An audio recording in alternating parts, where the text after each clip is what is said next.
High intensity cardio versus లో intensity cardio. ఈ రెండింటికి డిఫరెన్స్ ఏంటో ఈ వీడియోలో తెలుసుకుందాం. వీడియో చివరి వరకు వాచ్ చేయండి. ఇప్పటి వరకు అకౌంట్ ని ఫాలో అవ్వకపోతే ఫాలో కొట్టండి మరిన్ని కొత్త అప్డేట్స్ కోసం. ఒకవేళ మీ గోల్ అనేది క్యాలరీస్ బర్న్ చేయడం అయితే మీరు హై ఇంటెన్సిటీ కార్డియో చేయొచ్చు. అదే మీ గోల్ మజిల్ లాస్ అవ్వకుండా ఫ్యాట్ లాస్ మాత్రమే అయితే లో ఇంటెన్సిటీ కార్డియో అనేది బెస్ట్ చాయిస్. చాలా మంది ఎఫర్ట్స్ వర్స్ ఎఫిషియన్సీ కన్ఫ్యూజ్ అవుతారు. More sweat equal to more fat loss అనుకుంటారు. కార్డియో ఇంటెన్సిటీ అనేది ఫ్యూయల్ సోర్స్ ని చేంజ్ చేస్తుంది. హై ఇంటెన్సిటీ కార్డియో చేసినప్పుడు ఎనర్జీ అనేది ఫ్యాట్ నుంచి కాకుండా గ్లైకోజన్ నుంచి తీసుకుంటుంది, అంటే stored carbs, and muscle loss అయ్యే ఛాన్స్ కూడా ఎక్కువగా ఉంటాయి. లో ఇంటెన్సిటీ కార్డియో చేసినప్పుడు ఫ్యాట్ అనేది ఫ్యూయల్ కింద కన్వర్ట్ అయ్యి మజిల్ లాస్ అవ్వకుండా ఫ్యాట్ లాస్ మాత్రమే అవుతుంది.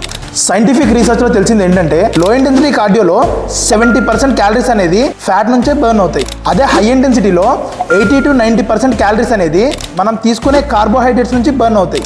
మోడరేట్ ఇంటెన్సిటీలో plasma free fatty acids and intramuscular triglycerides ని బాడీ ఫ్యూయల్ లాగా యూజ్ చేసి ఎనర్జీని ప్రొడ్యూస్ చేస్తుంది. హార్మోనల్ సిగ్నల్స్ కూడా క్లీన్ గా ఉంటాయి. ఫ్యాట్ ని కూడా డైరెక్ట్ గా టార్గెట్ చేస్తుంది. సో కొన్నిసార్లు హార్డ్ వర్క్ అంటే కూడా స్మార్ట్ వర్క్ అనేది చాలా ఇంపార్టెంట్. ఈ ఇన్ఫర్మేషన్ నచ్చితే లైక్ చేయండి.